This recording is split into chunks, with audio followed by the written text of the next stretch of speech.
Hey, Sarah, how are you? I am great, Allie. How are you?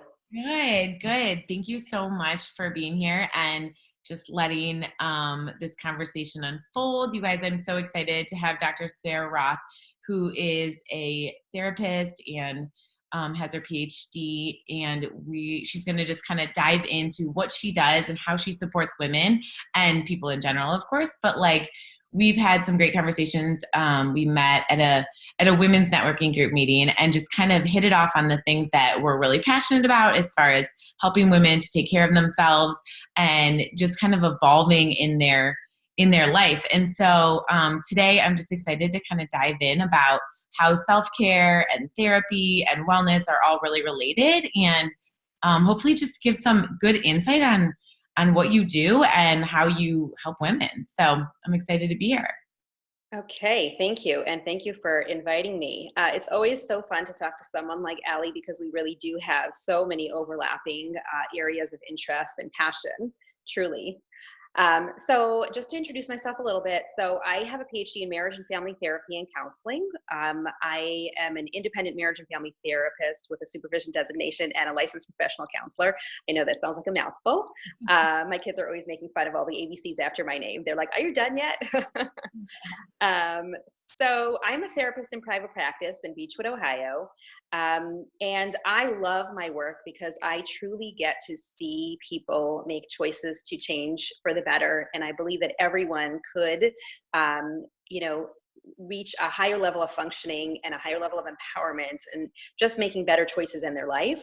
And whether someone's coming in to see me about self-esteem or anxiety or depression or couples counseling or relationships in general, or whatever it may be, I feel like each area ends up overlapping and spilling over into the other ones, and you can improve each area of your life. And so I think that sometimes people end up coming in with one issue and then they end up kind of feeling really empowered by the changes that they were able to make in their life, and then end up just wanting to work on all these goals. And then we can be really intentional about let's talk about your goals and let's take those steps to make it happen. So I'm like I'm I love my work, and I really do care about my clients so much, and I'm feel honored to be with them on the journey.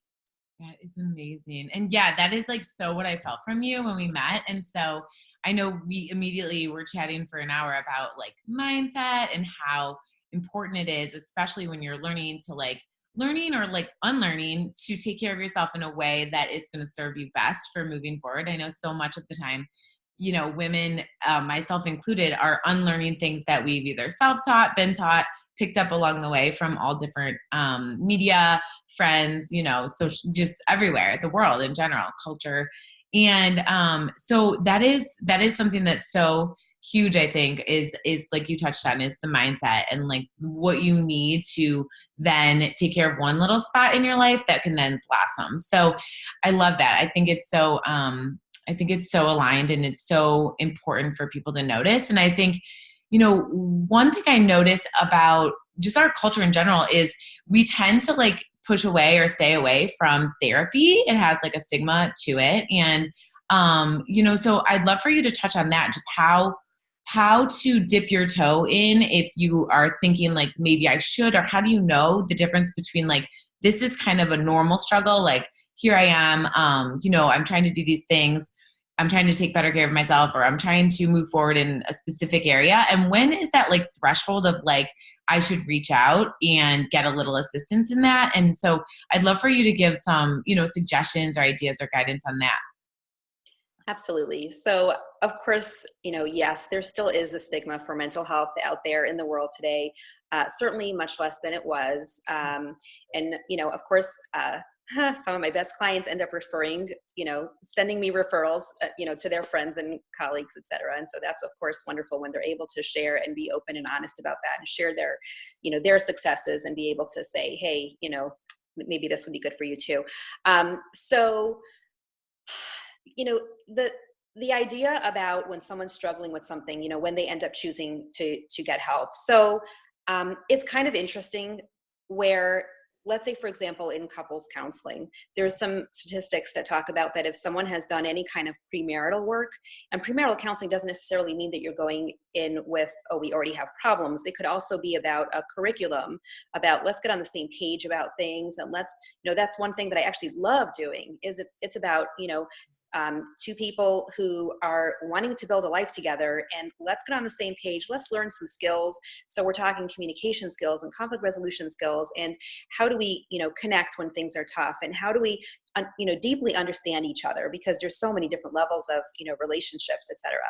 And so the statistics about that is that people who do premarital counseling are much more likely to get help when they need it, when they have a bump in the road. And then sometimes it just means implementing skills that they've learned and just figuring out how to implement something that was previously theoretical. And so, and that then they're able to navigate that so much better. And I'm all about preventative, proactive, positive measures. Let's try to do some of that, right? And so, what I see, let's say, for example, with my little one in kindergarten, is that I see that they're doing so much more things like social skills and even mindfulness skills. And it's awesome, right? Like, I love to see us being able to do more of that, right? In general, and for it to be considered like, let's get a wellness checkup rather than a mental health issue, right? And so that's kind of my passion, is that I wish that, it's kind of a dream, but I wish that people were able to see it that way, right? So in terms of you're saying like anytime, whether it's couples for two people, whether it's yourself, where you are maybe embarking on a new journey of taking better care of yourself, to kind of use therapy as just that personal support as you move forward in whatever way it is. Right. So I think that, obviously my personal feelings that everyone could benefit from therapy at whatever level they are in their life, wherever they're at. I've had this question posed to me about, do you think that everyone needs therapy? And it's not that I think that everyone needs therapy. It's that I believe that everyone could benefit from therapy, because at the end of the day, the therapeutic relationship is something that there's no other relationship in the world like it. There's this therapeutic alliance where there's this confidentiality, non-judgmental. You can share, your everything and be able to truly do the work that needs to be done.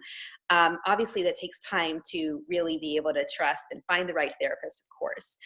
But, the therapeutic relationship is such that, we're able to sometimes get through resistance of, what's holding someone back from being able to make better choices in their relationships or in their career or in their health choices or any of these things. What's the resistance? What's holding them back? Are there any blocking beliefs or negative beliefs about themselves that, I'm not good enough, or I'm not, I'm not lovable, or, I'm not safe, or there's so many things that end up getting in the way. Really, we have so much, right, that we allow to get in the way. We have so much noise in our head of things that we've experienced in our lifetime. And this is really what we talk about when we talk about mindfulness, right? What we really want is, we want, rather than to have our mind full of noise, right? We want to rather be intentional about what we allow in our mind. And that's what mindfulness is really being able to do, is, clean body idea, clean mind, right? I want to make the choice about what I allow in my mind. And so let's say, for example, the inner critic and all those things that we say to ourselves, so part of therapy is about catching what you're saying to yourself, right? What's that inner critic, and what are you telling yourself, right? Exactly. Things that you would never, ever say to a loved one, right? Sometimes that people are saying to themselves. And so we can be intentional about making those choices and changes. And it's incredible to see the impact of how that can change that, when we're able to change what's going on in our mind, there's no doubt that that is going to overflow into your everyday life and into your choices in your lifetime. Oh my gosh. Yeah. I mean, that is so real. And that is something I work with on myself and my clients all the time. So I think that's such a good point to bring up, that like, that is what therapy is about, really, too, is just breaking through. It's not wait until you have a problem or a diagnosis or something. It's if you feel like you're just stuck, and it's probably some inner work that needs to be done, that someone like you could bring out, because you are providing that environment that is that safe spot where you can really get in and change the soundtrack in your mind, or the thoughts or the beliefs that you're having that are limiting you. And the proactive approach to that is so huge, because so often we wait till we get the diagnosis or the this or the that. And so just touching on the fact that like that you using therapy as like a preventative measure is hugely important, and a resource to support yourself. Right. So obviously, let's say when we think about diagnosis. So I my training actually was not very much focused on diagnosis. Obviously, of course, when we need to diagnose, or when there is a diagnosis, sometimes it's helpful. But the only reason why we have a concept of diagnosis to begin with actually is more to have a collaboration between medical doctors and medical professionals when someone goes from one doctor to the next. Sometimes, yes, there is a time where it's helpful for somebody to understand what they're going through, to be able to understand and say, this is something that this makes sense that I feel this way because of my diagnosis, or to help their loved ones to understand what they're going through because of their diagnosis. But to me, it's more about symptom reduction, and let's talk about your goals and what you want for yourself. Let's figure out how this is impacting your life. And, and I think that it's just about, a person is so much more than their diagnosis. And so of course, no matter what someone's coming in with, let's say, for example, anxiety, right? So we live in a very stressful world today, right? And so lots of people are experiencing different, various degrees of anxiety. And so I see things like this on a continuum, right? And so, you can have, someone who has zero anxiety is probably someone who is maybe a risk taker, and maybe is like, it may be impulsive, or, different things like that. And so at the other extreme, right, is someone who is so fearful that they are literally gripped by phobias and things like that, where they're really not able to function, right? And so most people are somewhere in the middle, right? So what we really want to be able to do is understand, where is your current level of functioning, and let's see what we can do to work on that to help you to a higher level of functioning, and then we can always work towards even better, right? And a lot of anxiety is about thoughts. A lot of anxiety is the overthinking and the stuck thoughts and the obsessive thoughts. And it's all about the defeating beliefs and all of those things that are really, that's all that is. And in fact, what's interesting too is that there are some people who come in who think that they're depressed, and they are experiencing depressive symptoms, but oftentimes it's actually that they experience anxiety that is propelling the depressive symptoms. And so we want to be able to target both of those, because really the source of it oftentimes is anxiety. And in fact, also what we see sometimes is that kids with behavior issues, it is so eye-opening sometimes for, let's say, teachers and parents, for me to be able to share, this kid is not a conduct issue. This kid is experiencing anxiety and doesn't know how to manage their overwhelming feelings. And this is how it is exhibiting itself, right? And so it is so eye-opening to try to understand, how do we want to treat this? This is not a conduct issue. Totally. That makes so much sense. So really taking that like whole person approach on, Absolutely. okay, where is this showing up in your life, and what happens when you do this? So it's also that responsibility of like, okay, when you think this, this is what you do. That's exactly the things that I work on with my clients, is like, your thoughts create your feelings, create your actions, create your results. And so from a psychology, from a PhD perspective, it's like, that is really what's happening in so many different areas, whether you're talking about taking care of yourself, or whether you're talking about your kids, or whether you're talking about your coworker, or in so many different areas of our life. So I think, yeah, that's so huge, and taking that preventative approach is amazing, because so often, and this is what hopefully we'll break down a little bit, is like, whether it's you or your child or whoever, like using therapy as another resource for wellness is an ultimate goal, because like you said, when you can do that, you can see everything improve, right? Right. Absolutely. Yeah. And you touched on self-care. And so I want to touch on that a little bit, because, sometimes people think of self-care as being, I don't know, like luxurious or a splurge or things like that. And it's so important for us to understand what it is and what it isn't, because certainly self-care for some people is a spa day. Absolutely.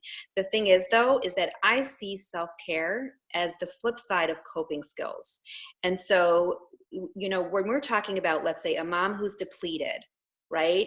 Yeah. And, what is going to end up happening is that she's going to need to find the coping skills to deal with when things come up. So when something comes up during her day, that she's going to be so depleted that it's going to have this really deep effect, and she's going to have to find the right coping skills in order to handle it.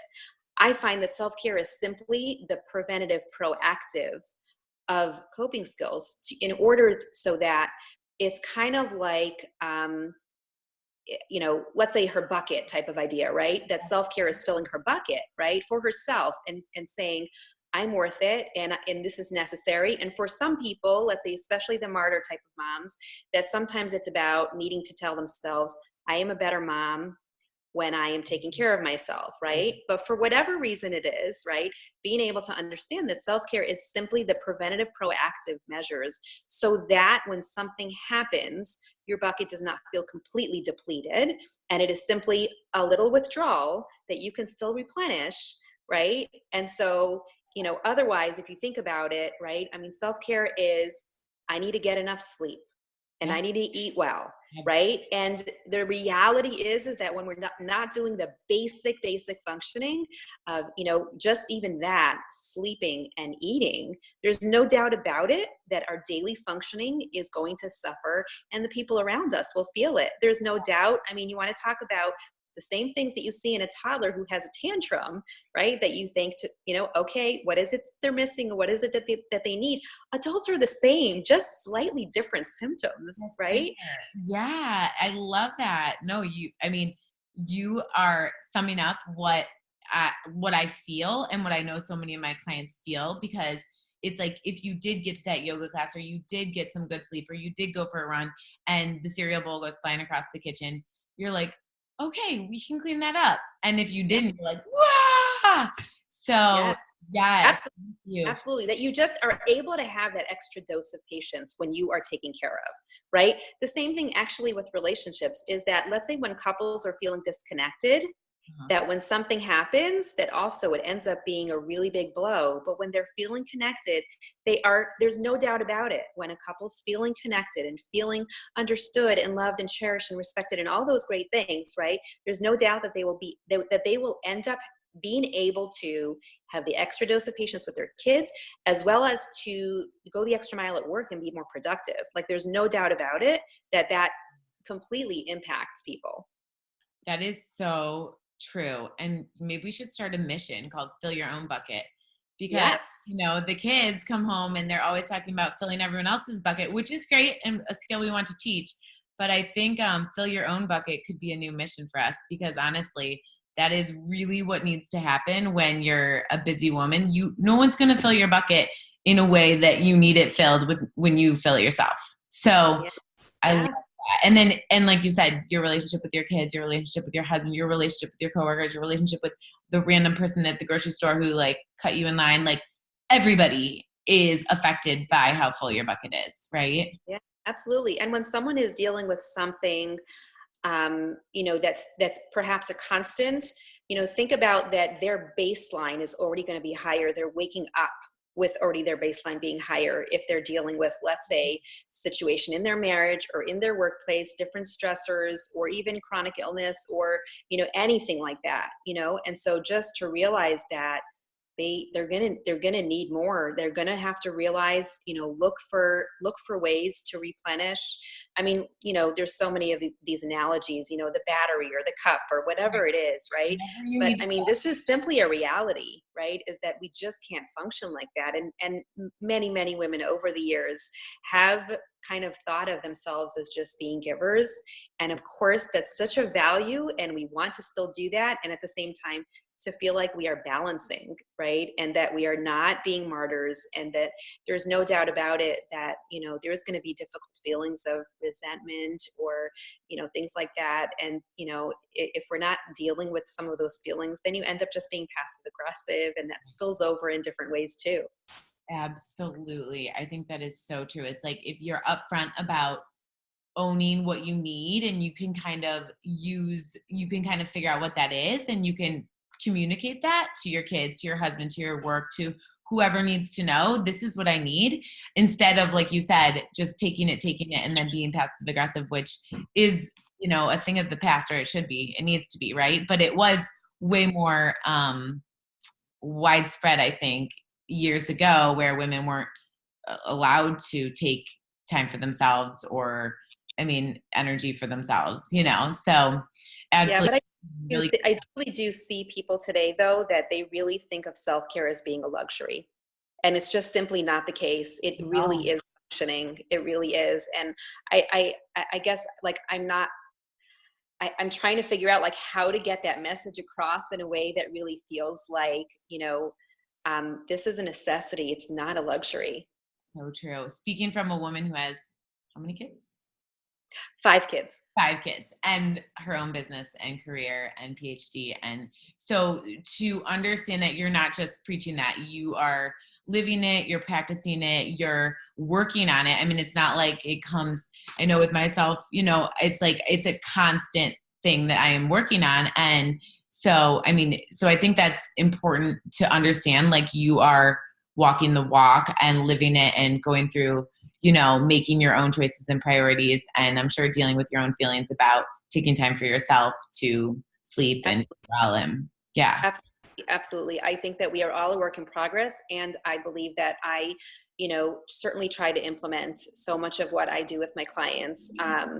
You know, I can't promise that I'm always practicing what I preach, but I truly do believe that, this is not just, words. This is, I mean, I truly believe this, and thank God I do feel like I'm in a place where I believe that I have balance in my life. And the thing is that we always go through different transitions and adjustments in our life, no matter what's going on, always. And it's just about just finding our equilibrium and finding our balance, and readjusting, right? And that so many times I hear from especially women, and this is just something that I've heard so often, both personally, professionally, out there in the world, et cetera, of just women having the emotional burden, of taking care of so much of household, kids, et cetera. And I know that a lot of men are doing an awesome job of doing their share. And I think that the important thing really is that women feel like it's a partnership, and that they're a team, and that they're able to navigate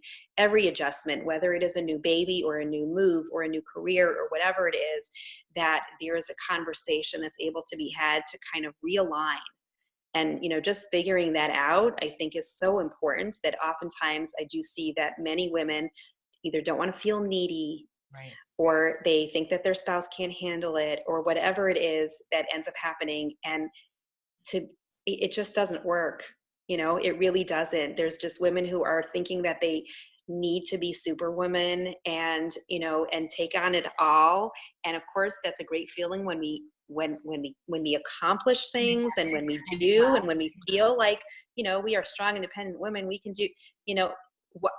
Why would we want to do that, and then end up so often in a place where people are feeling resentful, and just for whatever reason feeling that they cannot speak up?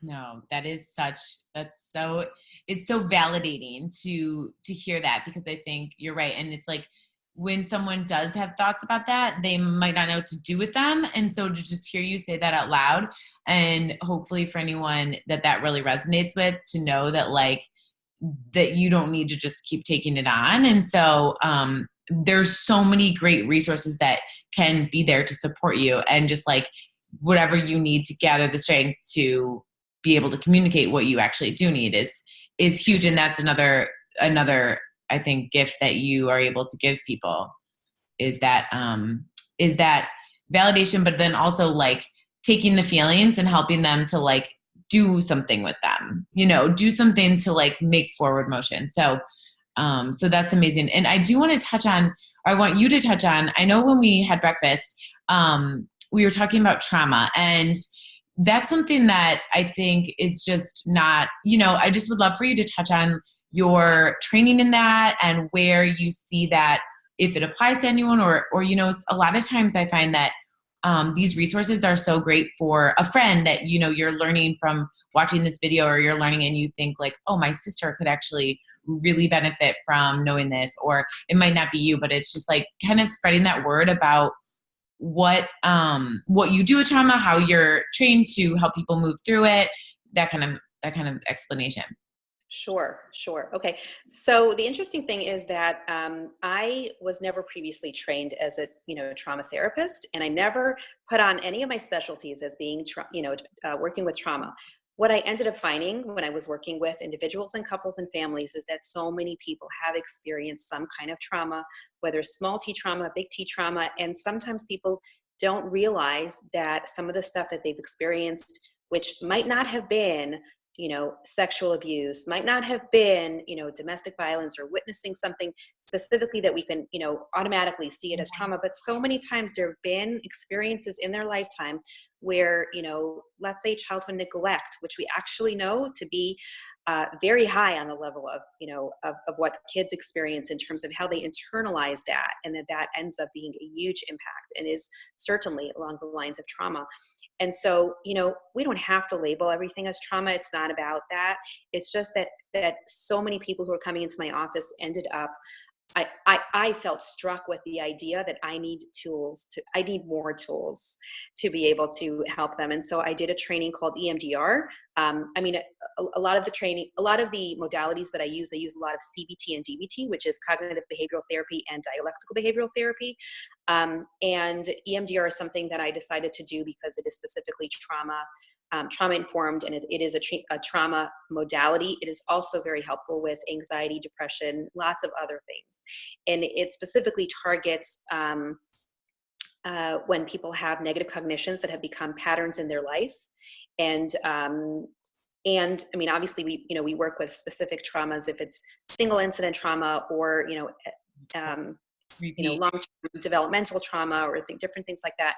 But it's been really, really fascinating to be able to do this work, because for some people, whether it's, what we would label trauma or not, for some people, CBT is just not able to get deep enough. And so EMDR is able to get deeper. And so it's actually been really, really neat. And, with some people, that they were able to really clear some things from their childhood. That was something that maybe intellectually and logically they were able to understand better as an adult. Really to make the connection with, their emotions, and letting go of things, and the distress about certain things, and certain beliefs that they have about themselves. And again, you're talking about things like, I'm not good enough. I'm not lovable. I am damaged. I am broken. I'm not safe. I should have known better. There's so many things of cognitions, beliefs that we end up, carrying through life and end up becoming patterns. And so, this is certainly something that I've been doing as well, which is just very powerful. Yeah, that's amazing. Okay, I love that. So if anyone is interested in learning more specifics on that, they can definitely reach out to you. And something that you just touched on right now is what you and I have both discussed more than once. And it's really how we catch clients with words. We catch clients saying, I was bad yesterday, or we catch them saying like, I cheated or whatever. I would love for you to touch on that, because you use a lot of that dialect therapy, and I noticed that it has such an effect on my clients. And so, speaking from someone who's trained in the therapy to use that to clear things and help move forward, I'd love to hear a little more on that. Yeah. So I do think that language is very, very important. And sometimes when I hear when I hear clients talking about various things, I might point out to them what I heard them say, and wondering if they noticed that they said that. And then and then I might suggest a reframe of a different kind of language. So let's say someone says something like, "It was my fault," or something like that, right? And I might say, "I wonder if we can reframe that as, I own that." Or I can take ownership of that, or I can take accountability for that. Maybe I could have made a better decision in this situation, or things like that. And I really think that language is so, so powerful. And oftentimes we end up saying to ourselves, whether out loud or whether just in our heads, things that we would never say to a loved one, right? And it's just so, so powerful to be able to really dig deep to understand our inner critic and what's really going on in there. There's so much noise in our heads that we allow in our minds. And it's just, just when we think about the ideas of when someone is wanting to the concept of clean living and, what they put in their body and making choices about that. I think it's so, so important for us to also be conscious of what we put in our minds, what we allow in our minds. And so, for me, the concept of mindfulness is really, think about when our mind is full of noise, all of that noise that we're allowing in our head from our early experiences, our inner critic, wherever that's coming from, society or, authority figures in our life or whatnot, right? If we could be mindful about being intentional about what we allow in our minds, that is so powerful. And it is absolutely, there's no doubt about it, that it ends up spilling over, and we can create different realities based on what we allow in our minds and how we frame our narrative about ourselves and our life, right? And there's just such a huge difference about what we can do when we're able to understand what is in our minds, and we can really reframe that and change that dramatically.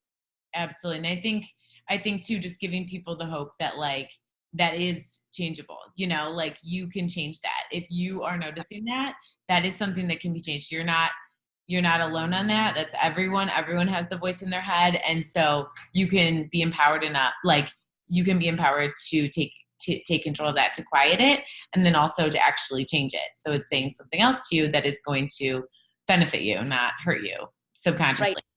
In fact, I also kind of, think about the ideas that if we have thoughts in our minds that we sometimes may recognize as being either negative, or whether it's negative thoughts or negative experiences, if we just try to push it away and sweep it under the rug, it actually doesn't do a very good job of staying there. I kind of use the analogy of trying to bury a body in water. It just doesn't stay, right? It's going to pop itself up in different ways. Yeah. And so the idea really is that when we replace something, whether it is, with replacing thoughts in our head, or whether it is replacing, let's say, food, right? If we're making choices, right, we have to be replacing it with something. We have to put something in its place, because we can't have a void, right? There has to be an actual, replacement. And so, when we think about, mindfulness is not about having a clear mind with, it's literally impossible to, right. Stop your mind. It doesn't work. I think it's right. I think it's simply about being intentional about what we allow in our minds and making those choices to change the narrative, and just being able to, replace what was there before. Absolutely. I love that. That's huge, because that is like, if you have tried to kind of change that voice in your head to quiet it and it's not working, then that is such a great point that you brought up. It's like, you're not going to be able to just quiet it. You have to replace it with a positive. And also in a positive, I know I tell my clients all the time, you can't just take someone else's affirmation. Sure, you can take I'm enough, or like some simple ones like that, but you can't just steal an affirmation. It has to resonate with you so that you can kind of get behind it if you want to start to shift those beliefs. So first, noticing the negative, then finding a replacement that feels good and natural to you is what you suggest if someone was working on this on their own. And then putting that in its place, correct? Yes. Part of it is about working through why they had those. Yeah, it might not go away unless you kind of get in there a little bit. Right. Because part of mindset is sometimes saying something that you don't actually believe, right? And obviously it's kind of hard to do that, because sometimes we really feel like we're trying to trick our brain somehow, right? And so the real work is really in trying to uncover how and why those other thoughts were in there to begin with, so that the change is real, and so that it can really, resonate deep inside, and that it's not just something that, you're just, these are just words, right? Absolutely. Because at some point it got in there for a reason, even if it was something silly that you can now let go of. That is something that's something that is important. I think, I know I've done some work on that myself, and it's just amazing how free you can feel when you do release things that are negatively resonating with you. So that is amazing. And I just think I'm excited. I think I'm looking forward to having another conversation to kind of further this, because I think we are just so aligned with our goal to bring more, resources to women in regards to taking care of themselves and helping to break down walls between this thing and this thing and this thing. It's like, it's all helping people in general to heal, to get better, to become better at everything. So they're better members of society, better parents, better in a relationship, better just people at all. So I'm excited to, further our conversations and hopefully shed more light on what you do and the gifts that you're able to allow people to find within themselves, because that's kind of really what you do. You uncover that for them, Yeah, right? absolutely. That is exactly the work that we do. Yeah, that's amazing. And I'm just so grateful for your time today, because I think hopefully, if anyone has any questions specifically for you, I'll post all your information so we can get in contact with you. And then also definitely share questions with us, and then we can meet again, we can chat, we can go deeper into anything that you guys are interested in. And then feel free to share this, with people, so that we can just keep, like you said, that mission of filling our own buckets, of breaking down what therapy could be, and how you don't need to wait until you're faced with a problem, but you can actually do a lot of preventative work. And I'm sure you will just see everything blossom and flourish, like you mentioned. Absolutely. Yeah. Well, thank you for having me. Yeah, this was great. And yeah, I look forward to chatting with you again. Alrighty. Thanks, Sounds Sarah. I'll talk to you soon. okay. Bye.